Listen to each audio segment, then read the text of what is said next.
London Property, home of Super Prime, where you can find informative, educational and entertaining content covering all aspects of property. Hello and welcome to the London Property Podcast. Today we're in conversation with Hamish Brown, who's a partner at 1508, one of London's leading design houses. Nice to be with you. Lovely to see you. Thank you very much. Hello, Farnaz. So Hamish, can we start by telling us about how it all began? Absolutely. So we are 1508 London, a luxury interior design company. We started about 12 years ago, really designing wealthy people's homes in central London. So some of the most beautiful homes in the world existed within London, and we were tasked with repurposing those homes to make them perfect for those families and their individual uses. The company's ethos really was all about trying to create designs which are perfect for those individuals and for the properties that they reside. So instead of having a house style that we try and push onto our clients, for us it was all about trying to listen to the clients that we were designing for, the buildings that they were buying or occupying, and then trying to create a design that was perfect for that particular location and that particular client. We felt that was quite different. Because we very much believe that the project's the celebrity, not us, and that for us it's about working very closely in collaboration with the other consultants, with our clients, and about trying to listen to them and create a design that's perfect. So that's how it started, and I guess you've built on from there, where you've got different style of designers that make up the team. So can you tell us a little bit more about how that variation is put together? At 1508, having a series of design principles was incredibly important. I think in order to be able to achieve different types of design for different types of clients, we needed to be able to have a breadth of different types of design, talent. So we've invested heavily in really bringing in the very best design talent from around the world, and we have an amazing senior management team which orchestrates that. We've got Laura Lockwood who runs our studio, who's literally scoured the earth for the best design talent in the world. So when we're sitting around the table, the design conversations are incredibly, energized, and people are kind of introducing materiality, craftsmanship, and details that perhaps me as a kind of English person may not have been exposed to. But then suddenly, these dialogues and these conversations become incredibly enriched, and our clients get the benefit of that because they're ultimately able to have different types of design and different types of understanding in different places of their home. So talking about international clientele, you actually have a very wide reach. You've got representations in many different places. So can you tell me about how that trail kind of came to be? It kind of naturally evolved? Absolutely. So, I suppose at 1508, when the evolution happened of the company, we started private clients, and naturally in London, we're a very cosmopolitan international city, and those clients have taken us to different parts of the world. And naturally we started designing in the Middle East, and then the Far East, and different parts of Europe and the south of France. So we started to kind of be aware that there was a multi-unit development thing happening, and the knowledge that we had of private clients started to become interesting to our development clients. So developers would approach us and say, well, how can we try and bring some of the knowledge you've got of private individuals into the multi-unit space? So that evolved, and we started doing things like Chelsea Barracks, the OWO residences by Raffles, and other things. We've just completed the Mandarin Oriental residences in LA, in Los Angeles, in the Golden Triangle in Beverly Hills, and so on and so forth. So when you start to do these different types of projects, clients are taking you to different parts of the world. Naturally, we thought the best way to service those people was to have maybe a presence in those locations. So the first location in 2019 was Dubai. So my colleague Joe Chamberlain was tasked with trying to set up that and drum up a bit of interest in that region. We now have 8 designers working in Design District in D3 in Business Bay in Dubai. Next came Singapore. Singapore has 7 designers. We've got Gareth and Charlotte who are heading things up there with a fantastic team. We now have an office in Hong Kong with two people. And more recently in Miami, which is very exciting. So yes, we're slowly getting to places and being able to service our clients as best we can. That's really interesting. And obviously for us in the market here in prime central London, we come across your work in developments like you mentioned Chelsea Barracks and the old offices. So what is that connection that helps developers in understanding how to deliver their product using some of the things that you've learned from private clients? What is that? Well, honestly, it all starts with layouts. It's a kind of obvious thing, but I think typically, architects have gone through that initial layout process with the clients, and actually by bringing interior designers on earlier in the process, we can work very kind of seamlessly with the architects to create, layouts that flow and actually work with the individuals that are going to be using them. And I think just because we've sat with private individuals for sometimes 18 months, 2 years designing their homes, we just intrinsically understand what they're looking for and how to make their lives more easier and a pleasure to be within those properties. So that's how it starts. I think the next bit is understanding perhaps who's going to be buying that type of product. If the building's in 1 Grosvenor Square, let's say, that's an incredibly sophisticated address that's going to attract a certain type of people. And therefore, whether that person is 20 years old or 70 years old, there are certain characteristics which start to kind of fall out of when you study those types of individuals. And then you can start to, if you program your brain correctly, you can start to work out maybe how those people live, where they like to eat, how they like to entertain, and then you can start to slowly build up a design which works perfectly for those individuals and for those. And therefore, when they walk into the apartments and in the flats, they're hopefully perfect for them. So over the decades, we've seen a lot of super prime developers create these kind of masterpieces that people want to pay over the odds for, and what used to happen, and I'm sure there is still a bit of an influence, but people used to kind of see things in beautiful hotels around the world and then bring them back and translate them into residences. But now I kind of feel that, hotels are becoming a bit more like residences and residences are becoming a bit more like hotels. What are the similarities or kind of the crossovers that you see? Well, it's interesting. I mean, again, at 1508, we talked about the evolution before. After multi-unit developments, we sort of started to be asked by hotel developers if we would maybe come in and look at some of the spaces within hotels. And so over the last 3.5, 4 years, that's become a huge part of what we do. And in fact, the studio's evolved massively. We're now 110 people worldwide. And a lot of that business comes from hotels. And it's incredible the morph between resi and hospitality because, as you say, I think the expectations of residential people or developers is a lot of it's about service and morphing that service into either a private home or into a multi-unit scheme, which is why we're seeing the evolution of things like branded residences, like the OWO, the Raffles residences at the OWO. Which is going to be serviced by the hotel. So you buy an apartment, but you can call up at 2 a.m. and get your club sandwich. You can also use the hotel facilities and other things like that. So really, you buy an apartment, but you get the benefit of this huge extension of services and opportunities. So that morphing, I think our residential experience has kind of helped us kind of move into that space. We're now involved with 2 Four Seasons hotels. We're designing the Rosewood Hotel in Doha, which will be ready towards the end of next year.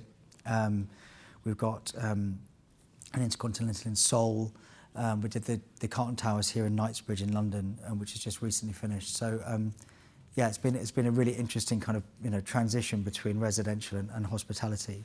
For instance, the Mandarin Oriental residences in Los Angeles is exactly that. There's no hotel attached to it, but it is a standalone residential unit which will be serviced completely by Mandarin to their exacting standards with Michelin-starred, cuisine served to you all day and night, incredible rooftop terraces with breakfast in the mornings, sundowners in the evenings and everything in between.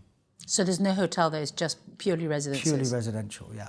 So it's a little bit like the sort of older living residences as well, right? So they run them like hotels, but you're actually going there to be with like-minded people sharing a lifestyle that you don't have to organise. I think that's exactly right. I think, when we're designing these spaces, it's exactly that. Perhaps in that particular location, we're trying to attract people down from the Hollywood Hills and into these amazing amazing apartments, all of them slightly different. They've got, you know, these incredible, you know, olive trees that are set within the apartment, incredible panoramic views up into the hills and then back into Beverly Hills. And ultimately, yeah, you get an opportunity to not only have an incredible 4,000, 5,000, 6,000 square foot plus apartment with all the amenities, you've got this community which you can then, with like-minded people, you can then lock your apartment and leave it and go into your other home in a different city around the world or a different place around the world. You can have it serviced, so you can obviously get things like shopping and things like that delivered to you. So it just makes it living an awful lot easier, especially when people are moving around the world so much as they do these days. Obviously COVID dependent. But yeah, I think it just makes it an amazing opportunity to have a community-based living, but with all the trimmings of your own, complete your own independent home. So on the subject of COVID, did you see a change in how much people are trying to make their home a sanctuary where they can actually spend a lot more time in? Did the requirements change from your clients over the past couple of years, or have they always wanted it to be a sanctuary? I think with regards to COVID and the way in which 1508 design homes, I think it has changed slightly. I think there's a slight need for outdoor space, and you know there's a preference towards those things.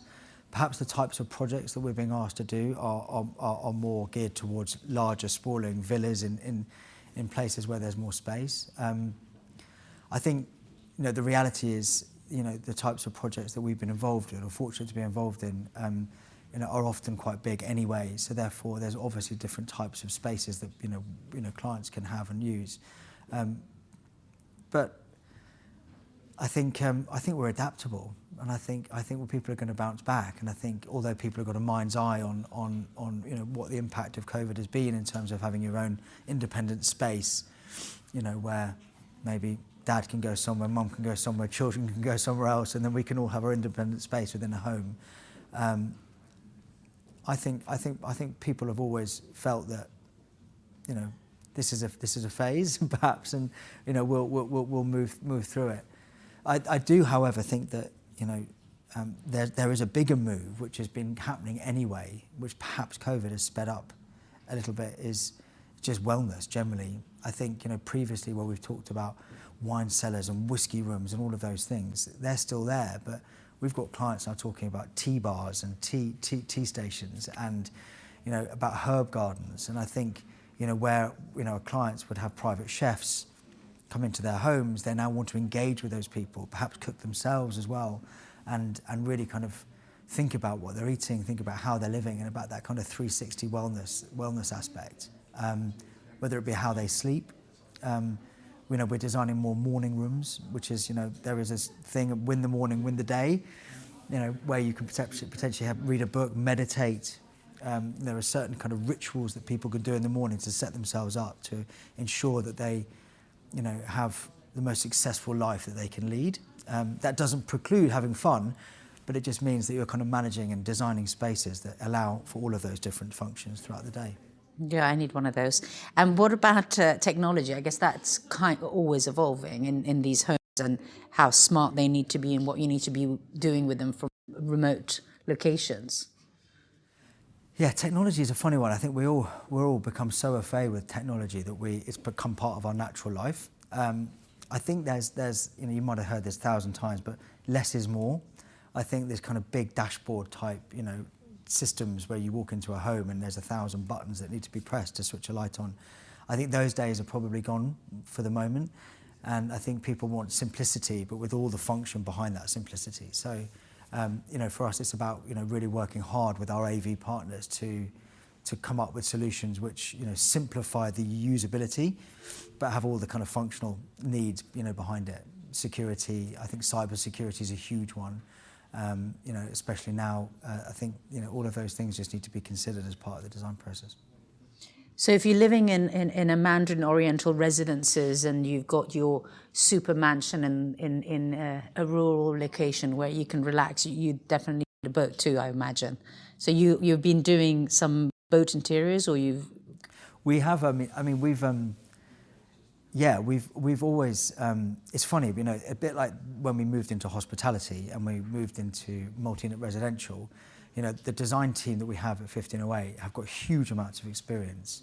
Whether 1508 have done those things or not is only a matter of time, but within our studio we've got this wealth of experience and knowledge of how to design boats, how to design residential interiors, how to design hotels, restaurants, bars. So those things have always been there within our kind of intelligence, I suppose.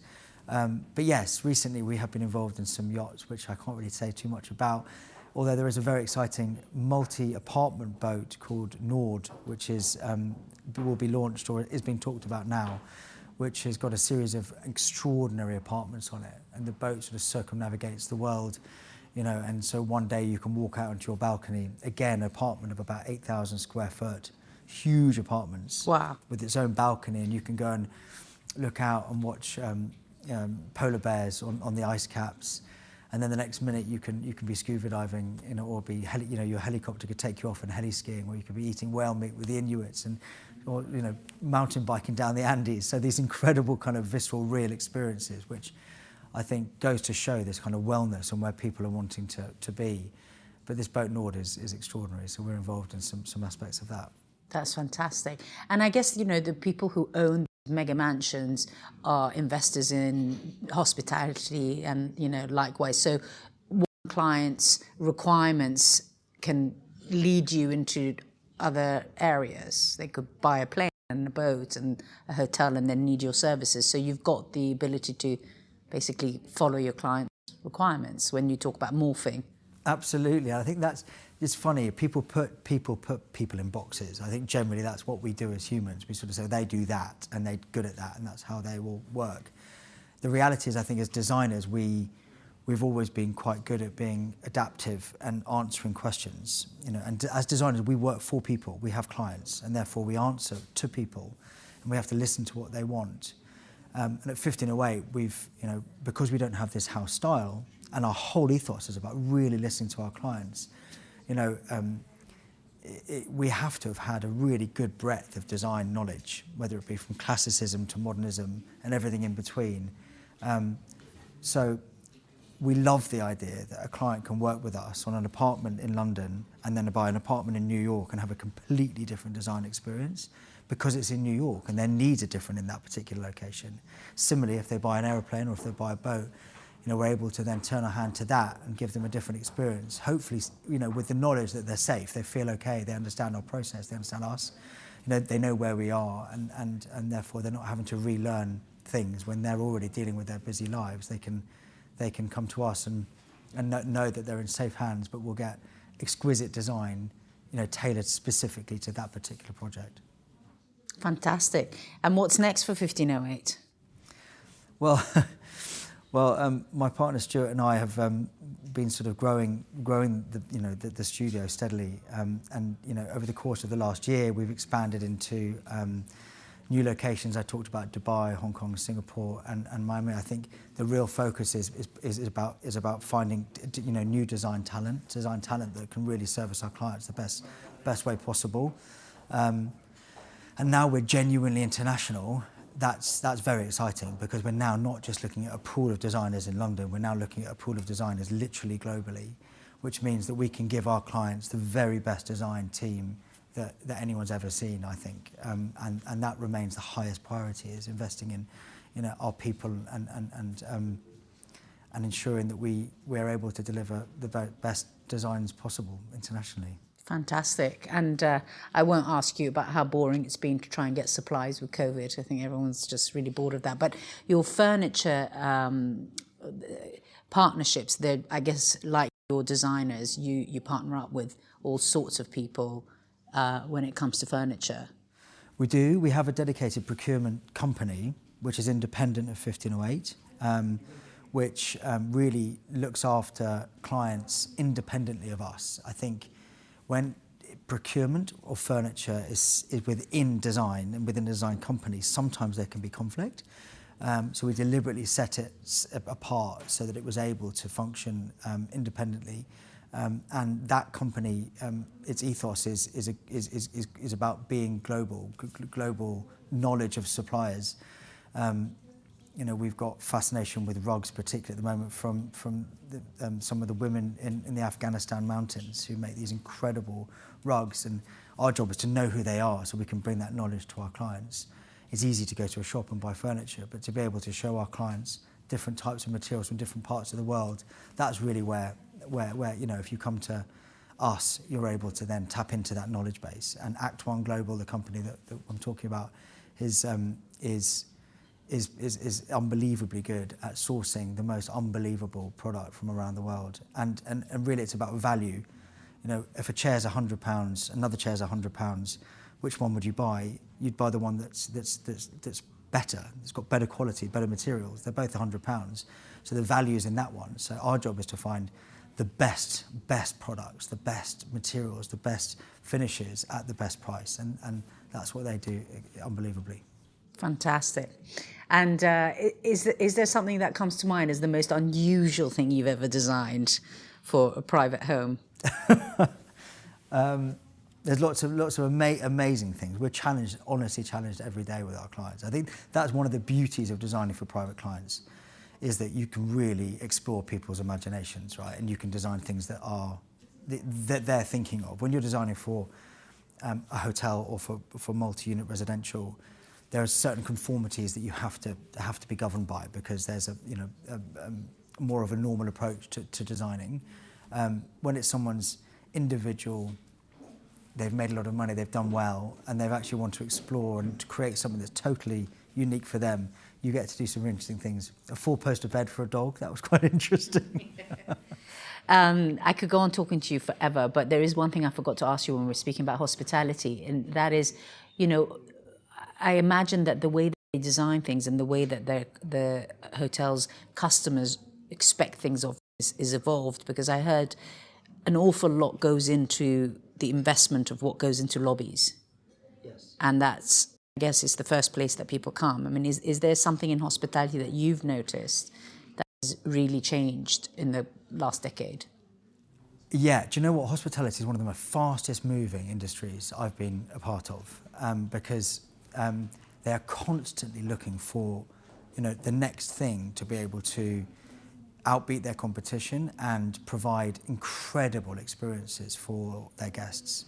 The lobby is the start of that experience. In fact, the start of the experience is when you exit your car and you look at the building. So architecture is hugely important to that first experience.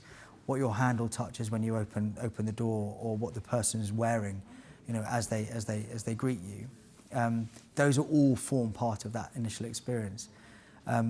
We just finished the Carlton Towers in Knightsbridge, and that hotel has got an incredible client base, and sometimes the clients there are from the Middle East, and they try and escape the hot weather in the summer, and spend quite a long time in this hotel. So our job was to create a space which felt like a home from home. So we moved the reception to the side. We've got a bit of a phobia at 1508 about reception, about people transacting, doing business, in somewhere which is meant to be completely enjoyed. So we tried to move the reception to the side and just give people the feeling that once they've checked in, it's theirs. They can walk in and out. They say hi to the doorman, and it's theirs to enjoy. But I think, moreover, hotels are all about trying to create a journey and a continual journey throughout the process. So each time you turn left or turn right, you get a little glimpse of what's beyond, and then a new experience hits you. If everything's too similar, then unfortunately your experience will be a bit bland. And it's about curating a really interesting journey throughout someone's experience in a hotel. The moment they arrive, what does that do? As they hit the staircase or the lift, what that experience is like. As they exit the lift into the corridor, that should be a new experience. As they walk up, what does their door look like? What does the door handle look like? And then they enter the room. And in many ways, that's the initial journey that someone takes. So curating that journey and making it very exciting at each point is a huge part of what we try and do. It's been fantastic and really interesting talking to you, and we look forward to seeing a lot more of your work around the beautiful buildings that we visit. Thank you very much, Farnaz. It's been a great pleasure. Thanks for listening to the London Property Podcast. Head over to londonproperty.co.uk and subscribe to our newsletter to receive latest updates.